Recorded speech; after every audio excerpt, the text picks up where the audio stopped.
I'm about to beat the shit out this kid, bro. I'm Rafian Stocks, Bellator champion, and tune into the Donttap podcast. Hey, I'm UFC President Dana White, and you're in the ring with Callum McGregor. To me, the Lions are the number one rankings out there. Those guys are the ones who really do their homework, you know what I mean? For this fight, I'm telling you, it's a flip of a coin. He did not tap. Let's go! Let's go! We are back, Donttap podcast. Oh man, okay. So I wasn't sure how I was feeling about the picks. Didn't start off too hot last week. I know that it was a prop play, but I fully saw what you saw in it with Nam being able to, potentially catch a counter. But what was your take on that fight? And our first sort of loss on the podcast plays of the week. It was sort of our lesser of plays. It was more of a prop play, specifically KO Tyson Nam. Talk to me. Yeah, like it was just one of those things, right? Like whenever it came to Bruno, he had a long layoff. We didn't really know where he was at. And it's a wide line for a guy that tends to put himself out there. So, but these are one of these spots, right? You take the plus money when you can. You get good bounces and bad bounces. And, we learned a lot from that fight for where Bruno's at. So this is a guy that, we won't be looking to fade in the future because whenever he dropped Nam, he jumped right on, and then whenever Nam tried to pull that escape, he was on that rear naked choke, and it was slick. So, I said, you live and you learn in these spots, man. And next, we look at we had Grant against Sun Sao, and I think that was a lot of. There's a mix of decisions and knockouts, right? But I think as these guys further their careers, that finish was coming. Man, when that point was taken, I was like, yes. Grant's going to go for it now because we were fight doesn't go the distance at plus 110 at point of podcast. It went up to plus 115 and even bigger in some books. I think it was a sharp spot because I thought both guys could finish it at any time. Also, both guys could run a very smart game plan and maybe a little more grapple heavy that never led to a submission. But what a submission! What was your take on that one? Davey Grant dropped some rocks, some reverse triangle with grabbing the torso. It was vicious. yeah, like that was impressive, man. Like obviously that one came down to the wire on our bet on that one, but at the end of the day, man, he still got it done. I know there's a lot of controversy on that, but I read over what the ref said afterwards, and the ref said that the reason why he stood them up was because the fence grab caused him to not be taken down, but it also put David Grant on top. So if he would have just taken the point and put him back in the position, David Grant actually would have been on top of him. So just a clarification on where we got to with that. But yeah, man, it was one of the sickest submissions we've ever seen. And in all fairness, like Asante was doing good, but he had no business being on the feet there. So whenever Grant started to light him up, it's game over. Then we had Nurmagomedov, who we faded in the past, and Jonathan Martinez, who I wouldn't really even say, I think we reluctantly faded in the past when he fought Cub Swanson, just more because we went with Swanson. We sort of got, I guess, we had that whimsical thought of Swanson going in there with the power and the history and the vet status. But man, Jonathan Martinez put on a show on him. And then, he wins the decision, and people are going back and forth on that and say whatever the hell they want. But Jonathan Martinez, what a performance, man. The guy, just for me, I think it was a step up in competition. He was able to go in there and implement a game plan solidly. And I was just happy with the dog pick. We were on that pretty sharp, both of us. Jonathan Martinez rides. Let's roll. Let's go. Factory X. That's it, man. And then I said, like, a lot of people will be like, as you said, they go back and forth on the decision. The decision could have gone either way. The only clear, decisive round for me was the second one. And then I said, like, the third round, you really got to gauge how much, like, the back control would have really taken into effect. Because whenever it's back on the feet, Martinez was landing the much better strikes and was actually in positions where, he was not on his way to finishing the fight, but, showing the advancement. And whenever that fight ends at 3 rounds, whenever that last round is the judgment one, right? You really got to question the judges thinking, what's that going to look like in the 4th round? And if you're judging it that way, then you assume that Martinez is up. So, and at the end of the day, you can say whatever you want about Saeed. Like, the guy came in, I think he closed like minus 280, like something I've seen. And he in no way, shape, or form looked like a 3-1 favorite. No. So. No, I mean, and we sort of talked about that, right? Like having a guy at that level of J Mart at that level and that plus money, these two fight 10 times. Maybe Jamar doesn't win every time, and I think we know that. I think this would be a highly contested fight every time, and depending on how the judges see it or how it's finished inside, so that money was easy to go at, and a great dog pick for both of us. And he was the dog pick, which sort of led us off of Volkov versus Romanov. And I know that we sort of put out like the live bet, like most people did. Beyond the first round, it was no mystery. If Romanov fell off, a cliff, that was it. I think we obviously not. I think we know that we put too much stake in even that. And what we didn't look at was the strength of schedule, the level of fighter, and the step up in competition. It was a huge difference in there, and Volkov made a point. I think he wanted to make a point with that one because a lot of people were looking at Romanov as the favorite. So take it away on that one. Yeah, for sure, man. Like I said, we probably should have put more emphasis on Volkov there. Like I bet the plus 300 KO prop just because, like, I figured if he's gonna win, it's gonna be Romanov tiring and stuff like that. Anyways, I just think that there was a lot of people that were pretty heavy on Romanov, and like you weren't getting a lot of value on Volkov in that sense in a fight that he very could have easily lost. So that's the reason why I didn't want to go heavy on it, was because, as I said, like, if Romanov comes in and does what Romanov does and gets him to the ground, we know Volkov is relatively uncomfortable off his back, and he was coming off that loss to Aspinall, which really raised some red flags on, what was his submission defense going to be like, because that's what Romanov's known for. So that being said, man, you learn from that one. It still felt like one of those dirty spots there where I was like, yeah, I thought so. Like I felt like the levels were there. I think that Romanov's been exposed more than once. And just when the guy you feel like that's going to win the fight almost 100%, that's how I felt, honestly. But he's at plus money. I think we missed the spot. We still touched it up a little bit, but I think we could have, referenced that a little bit better and just maybe faded Romanov a little bit more. But then we moved to the main event. Obviously, I know that we're skipping over one, but moving to the main event, which was sort of another play a little bit. We were on Jan. If you did anybody did any parlays, Jan was the tail end of the parlay pretty much. And what a performance. I can't not talk about the performance of Dvalishvili. The amount of takedown shots. People were shitting on it. I'm sorry. That was relentless. He mixed in enough stand-up for me, and I thought it was an amazing performance. What was your thoughts on the main event? Yeah, I think we got to start questioning where Jan's at in his career, like, because as I said, like, he really hasn't looked the same.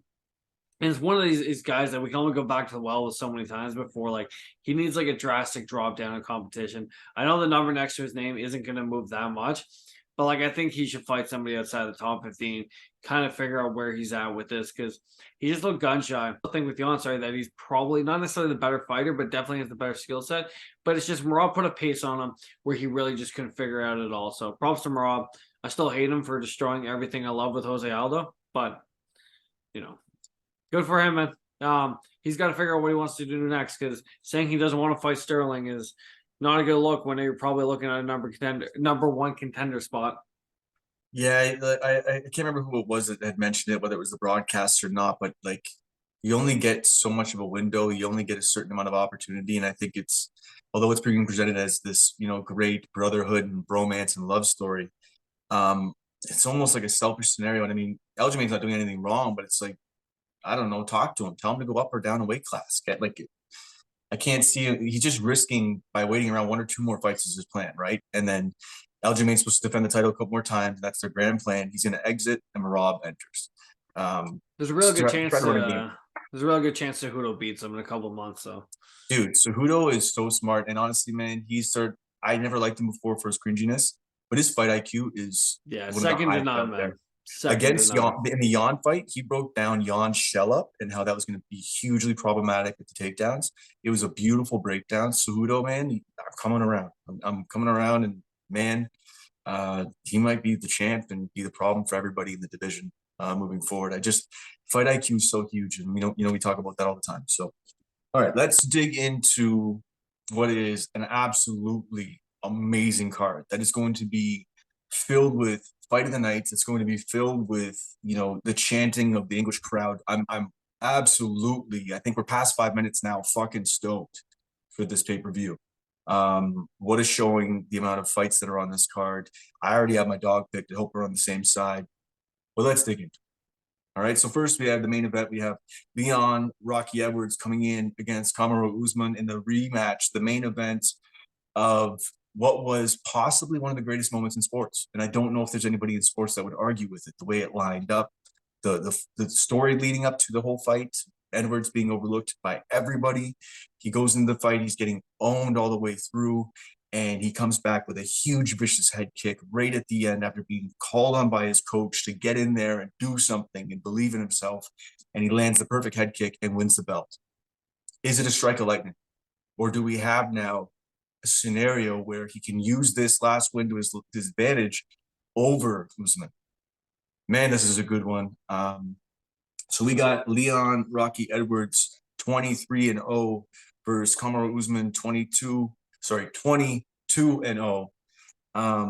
Best bet stamp bet could be had. Usman minus 222 at Coolbet, and Edwards could be had at plus 205 at Pinnacle. Yeah, man. I like Usman in the spot a lot, man. Like I said, like I'm one of these people that like generally I'd stay away from this, but I literally just think Usman's a much better fighter. I don't think much of Leon Edwards. I do agree with you that it was one of the greatest moments. John Anik literally calling it is something that's going to go down in sports history. But I just think whenever you really have to break down this fight, like there's nowhere that Leon really beats Usman. I think Usman's gonna be far more aggressive in this fight. I think he's always gonna be a little more cautious given what happened in the last one. But I really see him taking him down, really going for the kill in this one. And to be honest, I like Usman by finish at plus 260. I think he's probably just going to be overly aggressive. We saw that in his last couple of fights prior to this one, where he dropped Gilbert Burns, KO'd Masvidal stiff, and I really think he's going to want to make a statement on this one and because if this fight gets close, then, we're tied again. And then it's, I don't think he wants to run this one back again. So. See, and that this fight is full of narrative, and you're running some logic applied to what's happened. Also, now you're running a little bit of narrative, and I'm going to be throwing narratives out there too with this one. I think everybody really is, right? It's hard to when you've already had such a storybook type of fight. But yes, the reality of the fact is that fight went the full distance.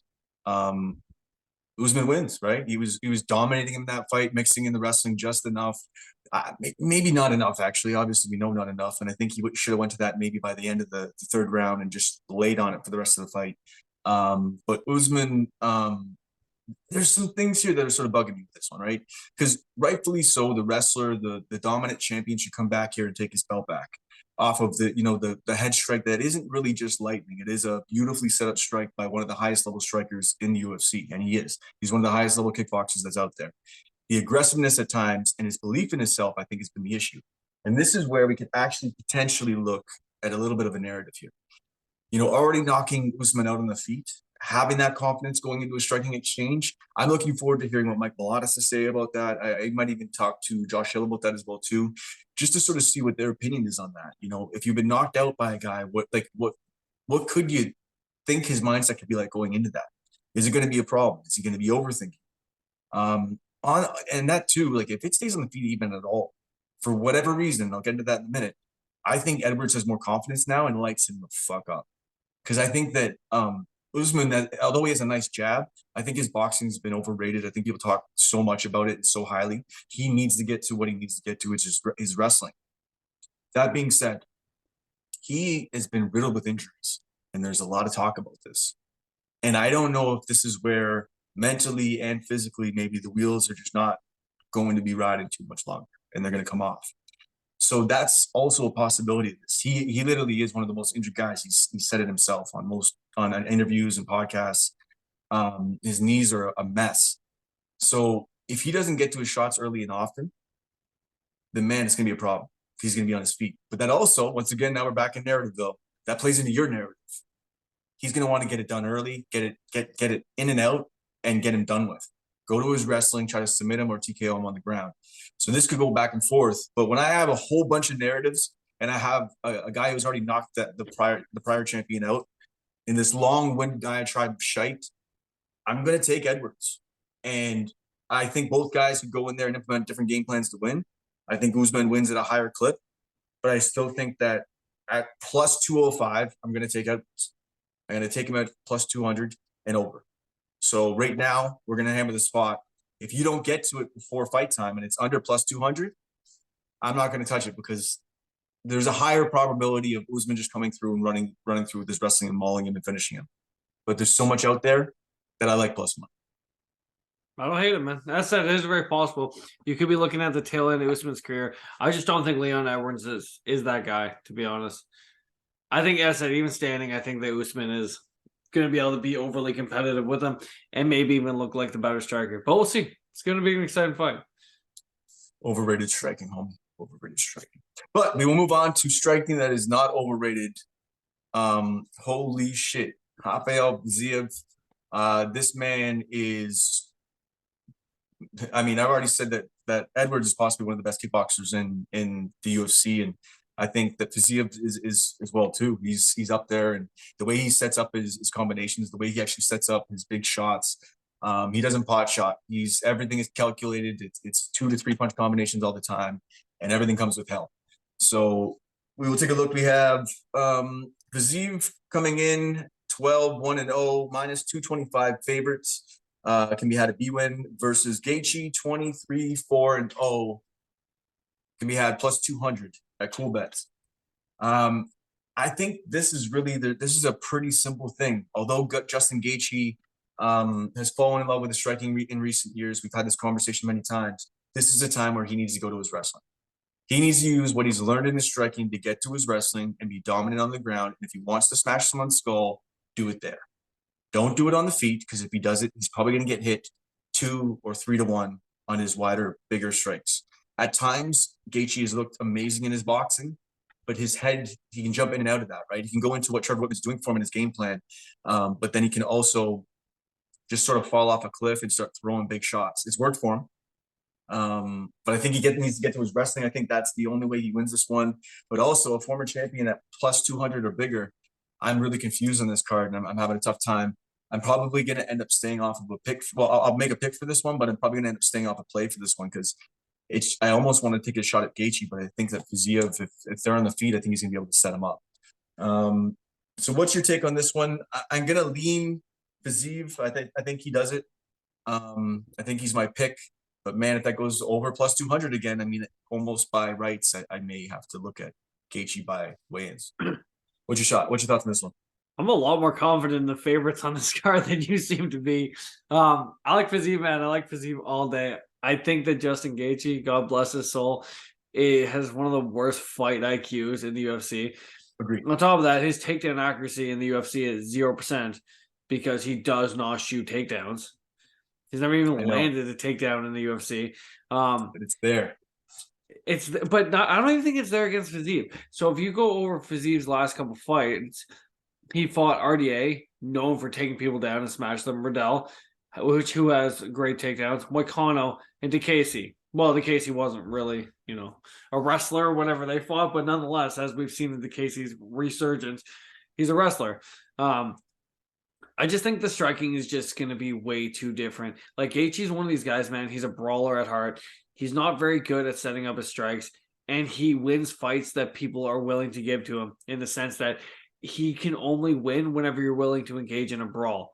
That's generally when he clips people. The Michael Chandler fight. Michael Chandler was doing decent, and then Michael Chandler decided to block punches with his face by just winging wild shots with Gaethje. But on the small off chances that Chandler was being a little bit technical with his striking, Justin Gaethje looked a little bit more outmatched. And Fiziev, the guy's got great fight IQ. I think he's just going to be a complete striking clinic. I trust Gaethje's chin enough to assume that this fight's probably going to go 3 rounds, but I think it's going to be a relatively dominant performance from Fiziev. Yeah, as I said, maybe it's just the old head in me that just whenever I see former champion guys that have been around for a while, I put too much thought into it. But that's why this one will probably end up being a stay off for me. But I think I'm still looking at that Edwards line. You're not talking me off too, motherfucker. You're not talking me off too. Just remember this, okay? Gaethje's only wins in the UFC are Chandler, Ferguson, Cerrone, and James Vick. All right, you put it that way. Okay, fair enough. No, but like I said, I'm not leaning towards him. It's just once you hit a certain line with a guy that has dynamite in his hands, even that alone is almost enough. Next one on the card, we have Gunnar Nelson and Brian Barberena. Gunnar Nelson can be had right now minus 333 at Cool Bets at 18-5-1. Barberena right now can be had plus 350 dog at DraftKings. His record being 13-9-0. So, man, I don't know. This is definitely an interesting one. We know what Nelson's going to look to do. He has sort of a karate style that he uses with his kicks to keep distance until he wants to close the distance. Decent stand-up, but, he's going to want to get this to the ground. We know that. Barberena is hellfire in a barn. The man just likes to throw craziness and push pace and sort of catch you late in fights. That's typically his go-ahead. But I want you to take away on this one and lead off with this one. We have Nelson, the grappler, Barberena, the hellfire bringer. What do you think? Yeah, I think this fight's probably one of the biggest stayaways on the card, just because Gunnar Nelson hasn't looked great. His only win in the last 5 years is over Takashi Sato in a fight where he should have easily got a submission and chose just to ride the backpack the whole time. Brian Barber, always game, absolute dog shit takedown defense though, where Gunnar Nelson should be able to capitalize on it. It's hard to trust a guy like Nelson this late in his career. Generally fights once a year. He lands 1.86 strikes per minute, only lands about one takedown per fight. Very low volume, very low takedowns. It's a fight he should ride, but the line's so wide that I would just suggest not touching it. Because if there's somebody that's going to fuck your parlay, it's a good possibility it's going to be Gunnar Nelson this weekend. I don't know if there is maybe a value in live betting that, because I think that Nelson will get him down whenever he really wants to. But if you do sort of see something in the first round where Barberena is getting to his chin and touching him and not really scared of him and forcing a game plan on him, I mean, maybe, but I think that the pressure applied by Barberena is going to leave him exposed for takedowns, and we're going to probably see a top-heavy game from Nelson, maybe even ride a decision that's going to be real greasy with some big shots from Barberena. And I would agree. Maybe there's a live shot in there somewhere, but I don't really want any part of this as far as going to the window with it. But I'll lean Nelson just for the fact that he is that high level with grappling, and I think that he could potentially hold down Barberena and do some damage and maybe get a couple submission attempts and maybe even get him out of there. Who knows? But I'll lean Nelson. But yeah, I'm with you. I'm going to stay away from it. A little bit volatile. Next fight on the card, we have Jennifer Maia coming in at 20-9 against Casey O'Neill, coming in at 9-0. Casey coming off of an injury, or she had an injury and then surgery on her knee. So now Casey O'Neill back, and she is the favorite. Right now, she can be had at BetMGM for -185, best bet stamp bet. And Jennifer Maia can be had at FanDuel plus 148 dog, best bet stamp bet. This is a tough one, man, because if this was maybe Maia a couple fights ago, I'd maybe not be so hesitant. I think this is a O'Neill ride, but man, I don't know if I want to put any stakes near it, because I think that Maia looked great in her last fight. I think the stand-up looked pretty solid, and the takedowns are always there. So, but with O'Neill, she's just violence. It's just violence. That's what it comes down to. Maia's going to have to look for takedowns against O'Neill, and that's sort of going to have to be her play. But if she stands on the feet, I think O'Neill's more opportunistic with her elbows and vicious striking. I think that she is the play on this one. But man, I don't know. I mean, the strategy everybody's saying is just spam bet dogs. But I don't know. I'm probably going to stay off this one. What's your thoughts on this one? Jennifer Maia, Casey O'Neill. Another one, man, where I think the favorite's rightfully favored. Jennifer Maia is not somebody I really have a lot of stock in. She has faced the higher level of competition coming into this with fights with Moroza, Fio Chukagian, and I. But I just think with Casey O'Neill, she definitely has a higher ceiling.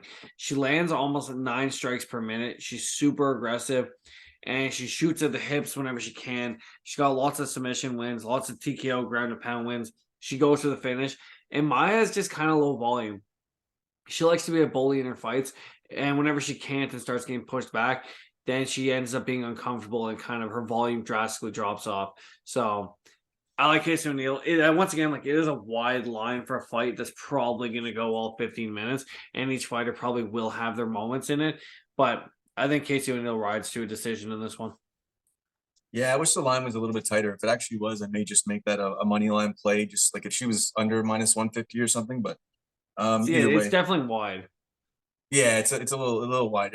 Especially based off of Maia's last performance, especially based off that. So Next fight in the card, we have Marvin Vettori against Roman Dolidze. We have Vettori coming in at minus 256, favored, chalk favored. On cool bet against Dolidze, plus 250 at DraftKings. And I get right now the wide line based on strength of schedule. I get that we're in another scenario where we have someone sort of coming down the rankings and someone moving up the rankings potentially. This is a big fight for Vettori. I think he needs to definitely do something pretty big in this fight to make a statement. And by that I mean he could just dominate for 3 rounds, and that could be a big statement too. But man, I've been on the Dolidze train. Obviously, Whitaker, we have the Whitaker loss for Vettori. Whitaker's one of the best fighters in the UFC, hands down, right? So we know that the level's there. There's Costa, Adesanya, Holland, and Hermanson. Big ones. Then we have, Dolidze's side of it. He's just recently beat Hermanson, Haas, Dawkins, Starpoli, and Giles. So we know that there's a difference in strength of schedule, but Dolidze's on a ride, man. And sorry, he didn't beat Giles. He lost to Giles. My bad. But in his last couple of fights, he's been more aggressive, more explosive, more opportunistic, not just grinding out wrestling. He's been landing big shots. Dolidze is a very live motherfucking dog. I don't see why anybody wouldn't want to try to take a shot at this one. Vettori, although has some decent stand-up, he really gets touched. And I know he has a brick for a head, but a brick for a head only lasts so long. And when you have a monster in front of you that can submit you and knock you out, and I get that Vettori's wrestling strong, but if he gets clipped and subbed, I mean, it's not going to be very strong when Dolidze's on his back and taking his neck. So what's your take on this one? I got Dolidze as my dog of the week. If we can be on the same side of this, that will be the dog of the week. Dolidze, Vettori. Unfortunately, man, I'm not on the same side as you. I think this is a bad matchup for Dolidze. Dolidze is normally a relatively slow fighter, and the last couple of fights have been fights that have been not necessarily given to him, but so we look at Kyle Dawkins, right? Dolidze closed a plus 245 favorite. He literally landed that knee and just put him away right away. Wasn't really much time for the fight to get going. Phil Hawes pretty much broke his ankle. Not that Dolidze wasn't piecing him up in that fight to begin with, and then he ended up getting him out of there, closed as a plus 163 dog. And against Jack Hermanson, man, Jack Hermanson just, I don't know what's going on with that guy, man, but he does not look like the same fighter he used to be. And Dolidze closed as a plus 195 dog. I think with Marvin Vettori, I said it's just a bad matchup for Dolidze to have to spend 3 rounds in there with him, because Vettori is super aggressive. There's no way Roman's going to be able to control the pace on this, because regardless if Roman tries to, Vettori is going to be standing in the middle, throwing bombs with him, shooting takedowns. And I said, I think just stylistically, I think Roman needs to be pushing the pressure to win this fight, and I don't see a world where Vettori lets that happen. I just think in scrambles, he's going to get elbowed in the face. I think that brick of a head's going to get cracked. I just think he's going to get caught, man. I'd like to see it. I prefer Roman. It's not even a recency bias. I just think he's been hit so much in his last fights, win or lose or draw. You can only have a brick head for so long, man. It only lasts so long, and he gets touched. So it's I know he has power in his shots, and I know that he's also there as a potential TKO or KO potential there too. But his wrestling really is probably the biggest thing. Is obviously his wrestling and his pace that he can push. But man, I don't know. I'm gonna stick to my guns on this one. This may be, well, we already owe one shoey, but this maybe have to be a shoey bet then. It's a good live bet too, if you think about it, because I said you're gonna find out real quick if Roman can keep the pressure going, because Vettori starts strong and ends strong. So this fight starts off and Roman's starting to get in the strikes, and you can see the fact that the tide's gonna turn a little bit. You probably you'd still get some of that value on Roman. Here's the way I fade myself a bit, but you might be on the same side as me. Although I think one of the biggest plays that most people would think was Vettori wins by decision, I'm thinking that Dolidze gets him out of there. But I think if Dolidze also fades hard, he could get taken out of there as well too. So what's fight doesn't go? Let's see. Do we got a because Vettori's a guy they think is going to go the distance in a lot of cases. So do we get a number that's decent because they think that? Let's see. Fight doesn't go. Where are we at here? Fight doesn't go to decisions plus 150 right now. What do you think? Do you think this goes to decision? Do you think it is a Vettori decision? I think your best way to play this is Roman Dolidze decision, no action.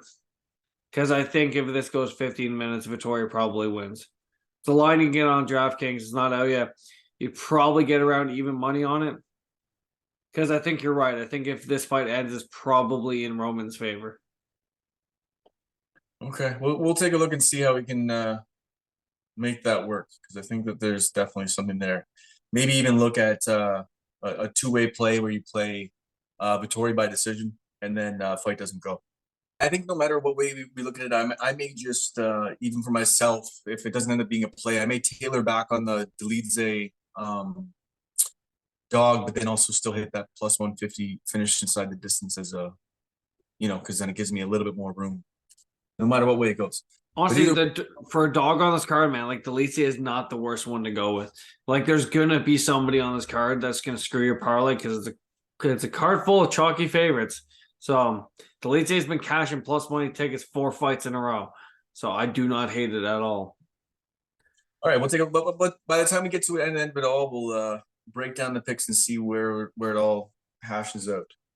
Next fight on the card, we have Jack Shore 16-1-0 against Makwan, your boy, Americani 17-8-0. Right now, Jack Shore can be had minus 476 on CoolBet, best bet stamp bets. Makwan Americani plus 405 at Pinnacle. I know you're tempted. Right now, we've been looking at this. Jack Shore, though, pretty solid fighter, man. He's got some solid stand-up, works behind his jab pretty well, but also, obviously his mainstay is his grappling game. He wants to get the fight to the ground, and that being said, against Ricky Simon, he got touched up, tagged up, and subbed out, man. I mean, I know it was more of an opportunistic off of the drop sub, but we were waiting for a fade, and it happens. And it's not just because, Jack Shore isn't that good. I think it's potential to be that good, but there's been moments in fights where you're like, I don't know what's happening, what's going on, and you're sweating and white knuckling it because you're on Jack Shore minus 300 or minus whatever. I don't know if this is a spot where we want to fade Shore, but I know that you love your boy, Americani. I mean, really, he's an opportunistic submission guy as well too. So, but on the feet, I mean, I don't think he presents much of anything. A decent stand up, but I think that Shore's gonna be able to be smart in that game. He's gonna have to try to catch a neck, Americani, in a scramble or something. That's potential there, but with the line being so wide, I know where you might be going with this. So take it away. To be honest, where I'm going with this fight doesn't go the distance. It's minus 280. You're getting a half tier line between Jack Shore, and you're not paying a bunch of. You're not getting the plus money. You can get a Mark-1, but like, if there's something I always do with Mark-1 fights is I bet the submission. I did it against Laurent Murphy, although I was heavily on the Laurent Murphy side. Did it against Grundy. I literally cashed a plus. I think it was like 1,200 ticket with Grundy or with Mark-1 first round submission. It's just an auto bet for me. It's cashed multiple times. I do think Jack Shore is probably the side. I think the line is extremely wide, and I think this is once again one of those fights you should probably stay away from. He's coming back off a tough loss. He got rocked and dropped pretty heavily against Ricky Simon, and then got subbed out. It was a pretty brutal loss. And this is one of these things, right? Like, Jack Shore's an up-and-coming star. This is his first time dealing with adversity. And it's kind of like, where does this guy go from here? This shouldn't be an auto bet. This should not be a parlay piece. This should just be one of these fights where people like us sit back, watch, and say, okay, how is he going to bounce back from this? Because he's either going to be a shell of himself, or he's going to come in there and fuck up Makwan. But submission, fight ends in submission. What's the number line right now? I don't know if we will get that. You sort of like that as a play. Just the fight ends in submission. Yeah, I do not have a line on that one right now. So maybe parlay fight doesn't go and then fight ends in submission will maybe be a play of the week. Not all books will obviously offer that, but a lot do. So, okay. Yeah, like even Americani by submission right now is plus 475. So if you get Americani by submission round 1, you're looking at like plus 1,400. So I'm going to have to hit that because Jack Shore's going to wrestle. And Makwan is live as shit in the first round. So.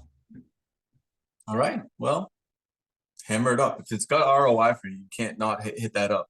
But I think if we can find a fight ends in submission, that'll be the potentially one of the podcast plays of the week. I like it. Next fight on the card, we have the Scotsman Chris Duncan coming in 9-1-0 in a fight, which is the early pick for you that I didn't get out because I'm an asshole.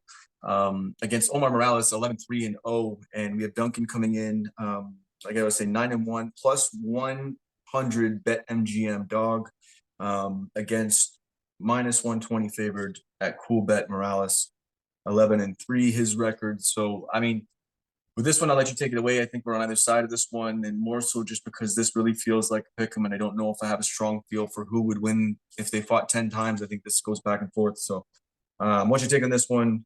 Duncan, the Scotsman, against Morales.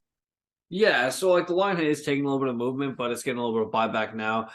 This fight was a pick 'em, but now you got Omar with being a slight favorite. I said I like Omar in this fight just because I think he's just a much better technical striker, and I think he's a much better wrestler.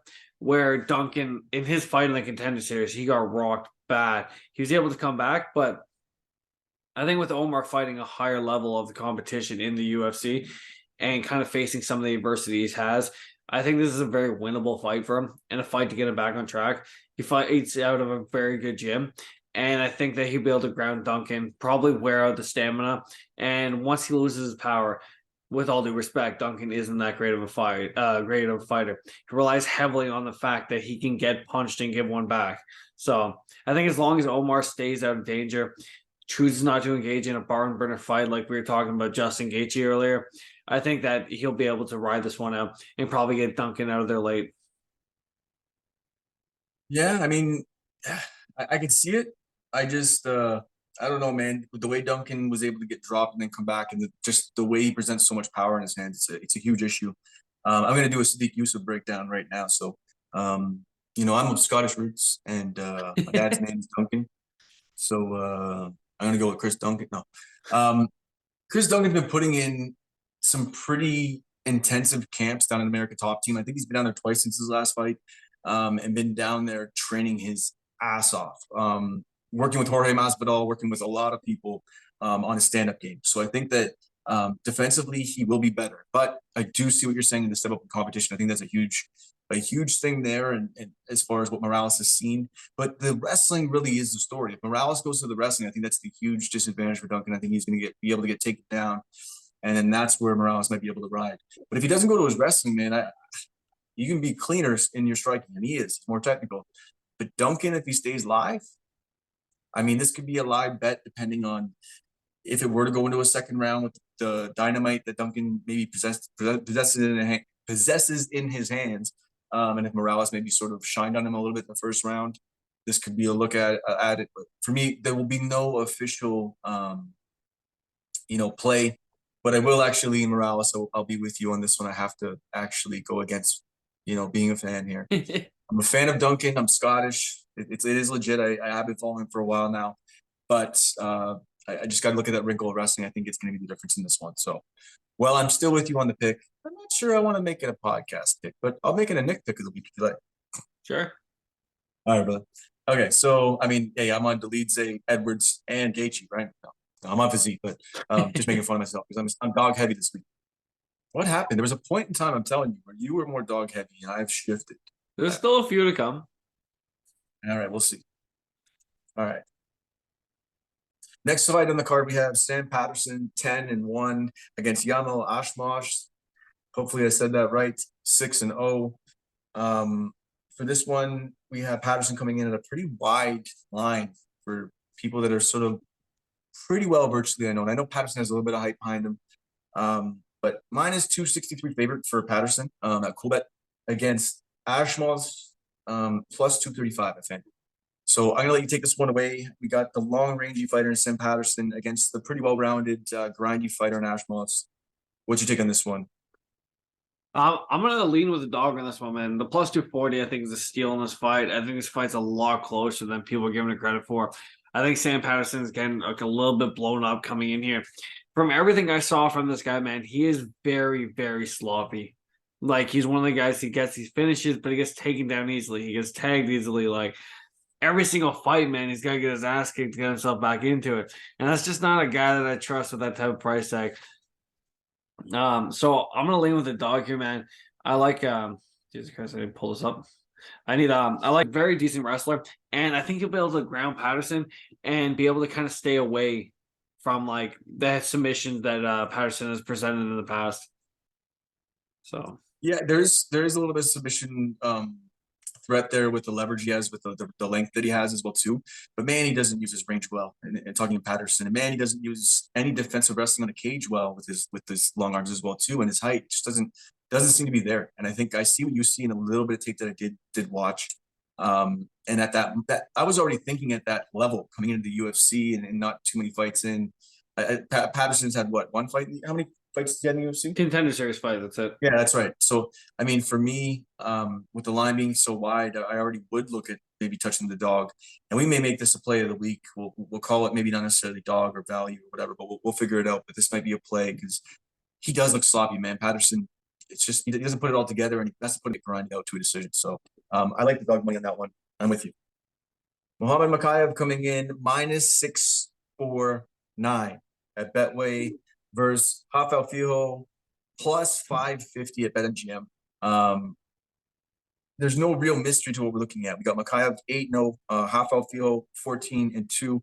And when I say the mystery, I mean Mokaev. He comes in, he's got this dominant, explosive wrestling. He sort of throws guys around, but he's had some things that I've seen. You know, as the fight progresses on, as he starts to gas just a little bit, some mustard comes off some of the punches. He gets a little bit sloppy in some of his grappling exchanges. And I mean, a lot of people are saying he was just really bad in his grappling exchanges. No, Malcolm Gordon actually is that good a jiu-jitsu player, and everybody sort of fades him on that. Really doesn't pay attention to how good at jiu-jitsu Malcolm Gordon is. So for me, I don't know. What do you feel? Like, you could see him being exploited. I know that he's going to ride in this fight. I know he's the pick, but man, his lines need to start getting a little bit tighter. Like, I don't know. If you look at his opponent, like his opponent, he's a fast fighter, opportunistic. He's going to be able to move in and out and potentially stay away from some takedowns at points, but he's going to get his back taken. He's going to get slammed down. It's going to happen. Like, I don't think he's going to be any different from anybody else in this situation. And I think maybe he even gets taken out in this fight. But I'm not really putting too much work into this one. I did watch tape because I wanted to learn more about his opponent. But Mokaev's the pick, but I'm just sort of going to stay off this one. Yeah, it's kind of just a bad matchup for his opponent here. Like with Mokaev, we know exactly what he's here to do.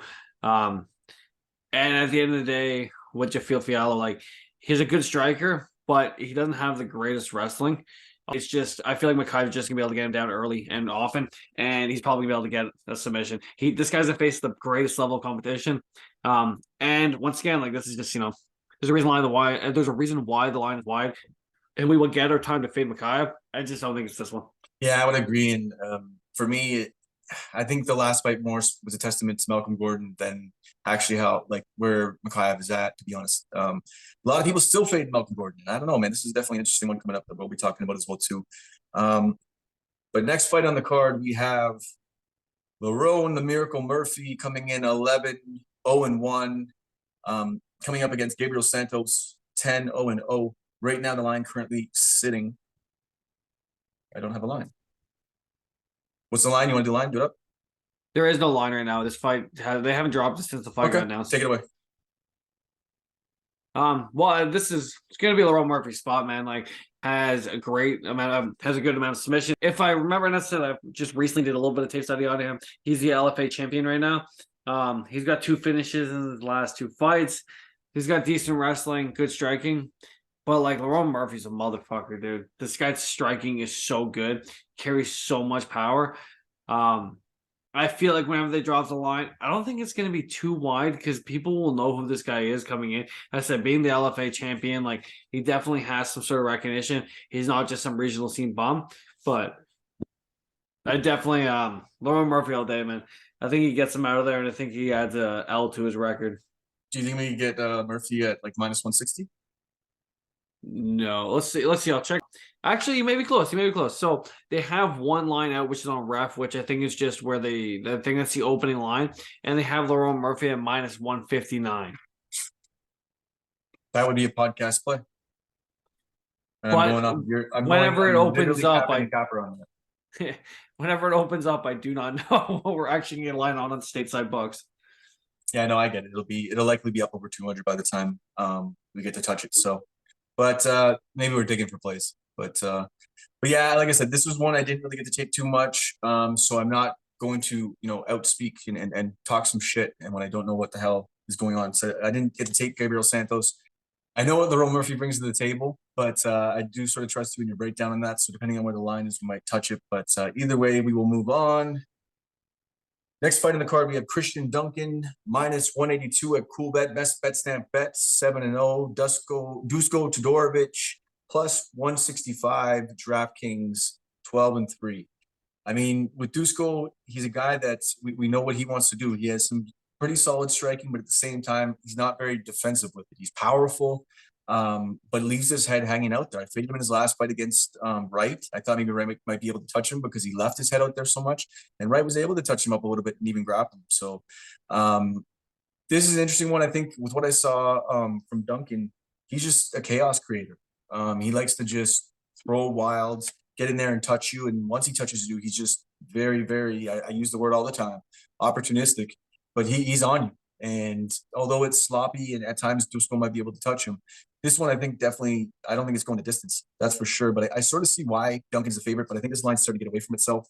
I'm not a big Todorovic backer. I think that he just leaves his head exposed. I think he does go to sleep in this one. So I may go on the other side of it, actually, even though this is a guy who's I would call a show me spot.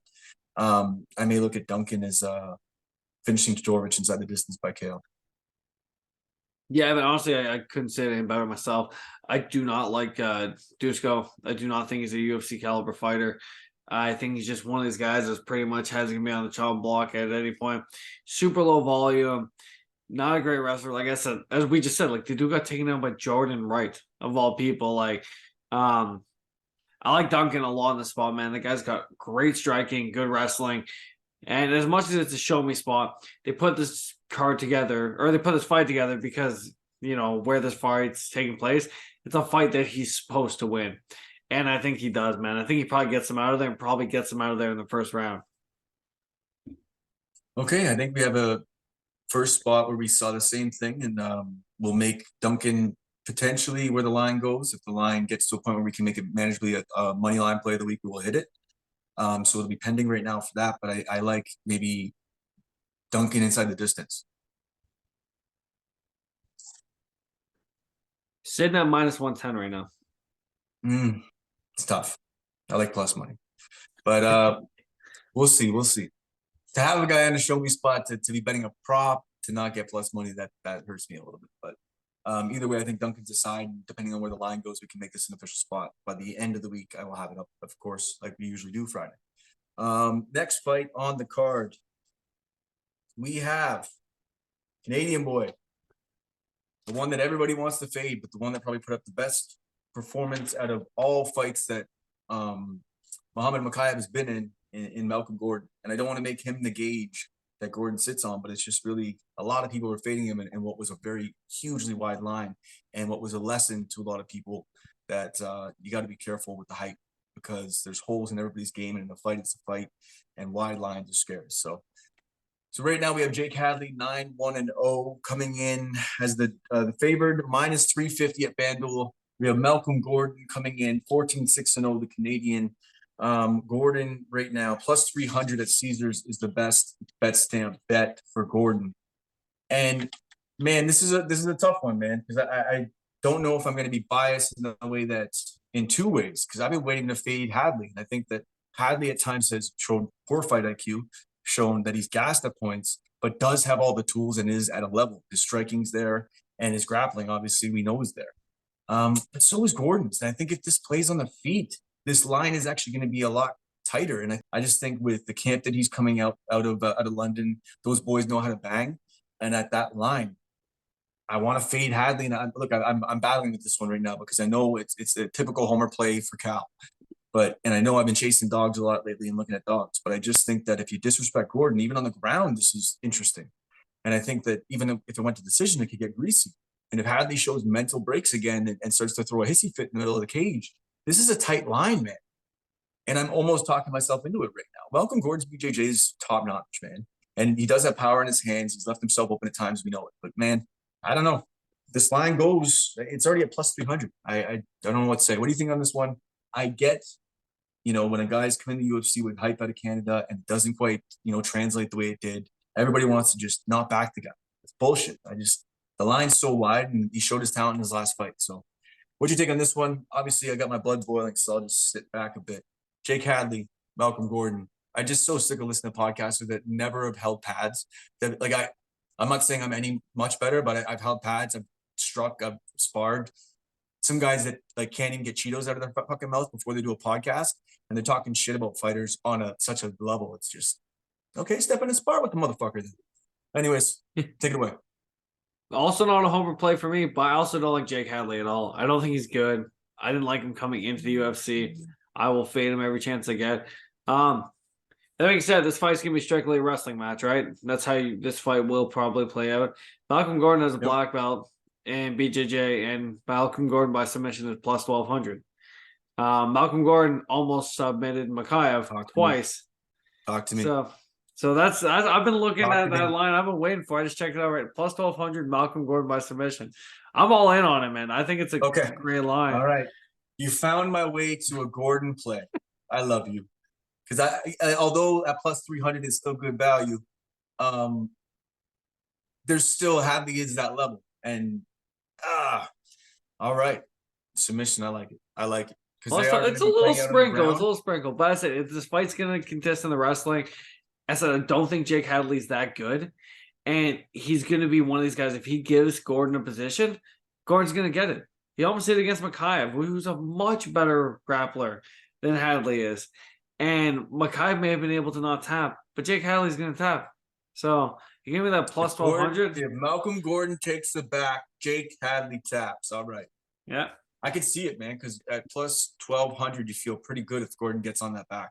Yeah, 100%. I'm with it, man, and I'm glad that I don't care. We'll call it a homer play. Everybody can kick rocks and suck a dick. We'll go with Malcolm Gordon by submission plus 1,200. It's not even a round. That's crazy. I'm in. We have Joanne Wood, 15-8. She is the favorite, minus 163 at Betway. We have Luana Carolina, plus 160. Could you had dog at Caesars, 8-3-0. I thought that Wood had retired. I wasn't sure. And we've sort of felt that way in the last couple of fights. And I know that I don't want to start a breakdown with something so simple, but it almost puts the nail in my pick on this one right away. I think that Wood has sort of been, seems like she's not in there anymore. I mean, who knows? Maybe she had a rough couple of cancers. You never, ever know what's going on. But it just seems like maybe at this point in her life, maybe this is it. I don't know. Because there is a lot of women coming up behind her that have caught up to her. And she seems to get tagged in a lot of her fights. That being said, Luana Carolina has sort of let herself get out of fights as well, too. Not utilizing her range as well as she should. She is a little bit harder to take down if Wood wants to try to take her down because she can use her length. But so, yeah, man, what's your thought on this one? You take it away. I think this one's greasy, man, to be honest. I'm not going to side with Luana Carolina, but I'm also never going to bet on Joanne Wood until she can get a win back in the UFC. Luana Carolina is a good Muay Thai striker. She's very good at implementing that kind of striking style. Calderwood. She's going to have to grapple, I think, in this fight. I think she's high volume enough to win in the striking exchanges. But then, once again, we're going to a real greasy decision. I don't trust her enough where she's going to go there and try and implement a grapple-heavy game plan. So, I don't lean Luana, but I'm not betting Joanna, if you get what I'm saying. Like, it's one of these fights where, like, I want to see Calderwood get back in the win column, but I don't know if this is it, man. I don't know. Yeah, no, I'm with you, man. I mean, although I'm sort of fading Wood a little bit, I think that, with against Molly McCann, I thought that was the one of my plays, I think, of the week, actually. I thought Carolina was going to actually be able to be the one to derail the tracks. And that did not happen. She did not use her Muay Thai well and use her range well, and she got tagged up and caught that, I believe, first spinning back elbow in that crazy England card last year. So I think it was the England card either way. All right, we will move on. I think we got our picks on those. We have two more fights left. So we have Jay Hebert coming in at 12-4-0 against Ludovic Klein. He is 19-4-0. Klein can be had right now favored minus 154 at cool bets, and Hebert can be had at plus 160 at Caesars. I mean, this is sort of a guy who has two skill sets to a guy who has one. Hebert really, his play is his striking, and his striking is high level. I mean, he squeaks out that decision, I would argue, against Nelson. But Klein, his top heavy game is there. There's wrestling, there's striking. For me, I think it's gonna be a fun fight to watch on the feet, but I think Klein has the other option, and I just don't see Hebert being able to answer it. But I'll let you take this one away, Jay. A little bit. Who you got? Yeah, to be honest, like you figured they'd give Jay Hubert a little bit of an easier fight for a hometown crowd. I just think that stylistically it's a bad matchup for him. They want him out. Yeah, Hubert, like he's not a great striker. He's got power in hands, and he almost killed Ilya Topuria, but Ilya Topuria was drastically undersized for that fight. I think that I think a little bit Klein's just going to be the faster, better striker. I think it might be close in the first round, but Hubert has a tendency to gas out late. Ludwig Klein's probably one of the more playable lines on this card. And if anything, if you're worried about Hubert catching him early, bet the first round KO or just bet violence because somebody's going to sleep in this fight. We'll talk. We'll talk like whatever after the podcast about this. That could actually potentially be a money line play of the week because I was pretty strongly on Klein with that one. I just think he has him everywhere. I think he'll be able to do enough on the feet and maybe outclass him. Not always all Hebert has to do is touch you. But he also does gas. He showed that against Nelson as well too. He got a little gassy. Strikes didn't mean as much, and Klein just I think rides everywhere in this man. So maybe we make that a play as we go back through it and do the roll call on it. We'll see if that's the money line play of the week. Next fight on the card we have Veronica. She's under Tapology as Veronica Hardy coming in against Juliana Miller. Hardy 6-4-1 against Miller. 3-1-0, and I mean, she's had a rough run in the UFC. Hardy has. Hardy, the dog right now, can be had +3. Where are we? Veronica right now, the dog +360 right now at DraftKings. Miller, bet 365 or -400, the favorite. I mean, this is an epitome of a first fight of the night. You just bet the dog. An entry level to the UFC with Miller in the fight. You may still want to bet the dog, the fate of the Dana White Contender Series or the tough. You have, the line's so wide, it's ridiculous. But at the same time, I do think that she's a little more violent, man. She's a little more, she wants to land and hurt you. She's a little bit got a chip on her shoulder. And Veronica looks like at times when she's in her stand-up, she's just sort of there to maybe edge out a win of the round. And on the ground, I mean, the jiu-jitsu's there, but so is Miller's. And I think Miller is potentially the rightful favorite more for her push, her drive, her aggressive approach. But that being said, she's a little sloppy, makes her sloppy.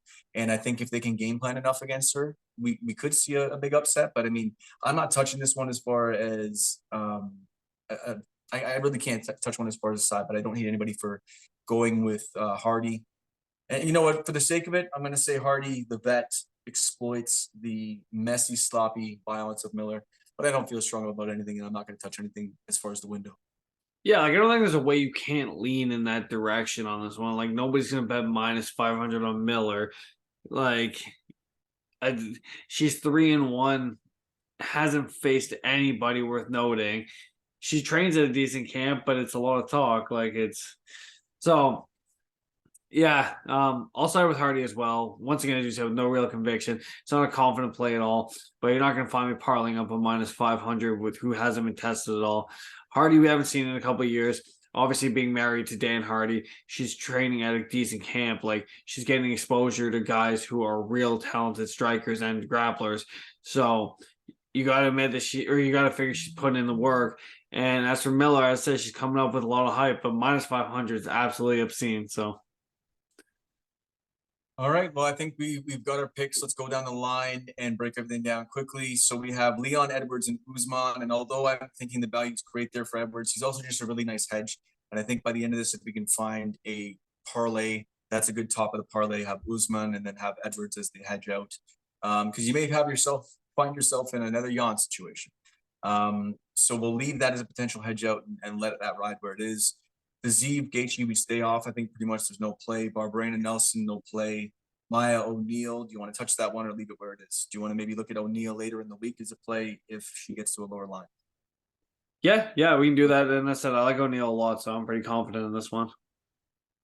And then you have a play of the week. I have a play of the week. Your play of the week is going to be Omar Morales as a money line play. So that's going to be your play of the week. Where's the line currently sitting at right now? -115.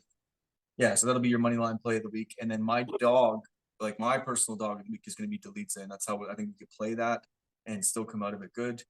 Then we look at the Jack Shore Makwan Amirkhani fight to end by submission. Depending on what that line is, we're going to try to play a variance on submissions. If we have to dig more on a plus money submission play, we will. But just the fight ends in submission, I think will be a line that we can look at that could potentially be advantageous for you. Next, I mean, we're looking at Sam Patterson and the fade of him. I think that this has got to be acknowledged as a value play, but really it's more of just a fade play, I think, than anything. I think that Patterson there's exploitation. He can be exploited all over the place. So Yanal sitting right now at what's his line? +240. So I don't know what we can address that as, but I think we're gonna have to hit that as a play. I think that lands, to be honest. Next fight on the card, or sorry, not next fight on the card, but next play that we'll look at. We have Duncan and Todorovic. We're pretty high on Duncan, right? So Duncan right now can be had money line. That was a play that we were looking at. So we got a couple money line plays. And potentially inside the distance. So I think maybe we make that the DraftKings same game parlay. How do you feel about that? I like it. Okay, and even though we'll put it out as a money line play too for Duncan, we'll make it that'll be officially the same game parlay. Malcolm Gordon, that is the tinfoil prop play that we didn't address from last week that almost hit. Malcolm Gordon, although I don't think it's as a tinfoil as it is because the lines do. It's plus 1,200 by submission. That's your one that you looked at. He almost submits Makayev, to your credit, bringing that up twice. And, you know, we want to find a way to back the hometown boys if we can. You know, we don't want to just do it to do it. But that's actually a solid play. I think that Hadley's been exposed, and I think that submission's there and live. So we will take a look at that as well, too. Ludovic Klein is going to be another play, I think, man. I think we got a couple money line plays, but then if we have money line plays, why don't we just parlay those bastards up as well, too? For sure. Think it's a little risky or what? I like it. Why don't we go Klein, Duncan? I know we're throwing a lot out to you guys here, but everything will be put out on Instagram and Twitter as well too. Why don't we go Duncan and Klein? It's gonna be and then finish with Usman. Yeah, works for me. Okay, I don't have the number on that right now. Once again, that'll be put out after, unless you can get it out before we finish up here. But I pretty much think that's all the lines. I mean, I don't hate anybody taking a shot at Hardy, but I would probably just stay off that fight as an entry. We'll look at Duncan as the SGP. We think he beats Todorovic inside the distance. We'll take a look at Malcolm Gordon by submission at plus 1,200. We'll take a look at Ludovic Klein at about -150, I believe, as the money line play. And Patterson is the fade play. I think that although we're so high on him, I think that he's going to have enough to be able to exploit Patterson, and so do you. So at plus 240, I think we'll take a look at that one. And Makwan Amirkhani and Jack Shore ends in submission. We'll wait for that line to drop. My dog play of the week is Roman Dolidze. His money line play of the week is Omar Morales. And we'll leave it there. For Nick Eagle, I'm Callum McGregor. We like to break down fights. We like to fucking Jesus Christ. We like to watch tape, break down fights, line our pockets while lining yours. And it's been a fun ride, man. Things are starting to really pick up. We're starting to get a little bit of shine, and some fight gyms are starting to notice our podcast and start to reference us, and some fighters as well too. So we will go out on this note. That point deduction almost hit. I will just say it almost hit last week. That point deduction, he was already getting a warning. He only got a warning within the first minute of the fight. He got a warning for eye pokes. And as soon as that warning came down, I'm like, man, one more warning. That's it. It hits plus 2,000. So that was a thing that seemed like it was crazy, but it wasn't so crazy, motherfuckers. It wasn't so crazy. For Nikki Glam, Callum McGregor, tune into the Donttap podcast.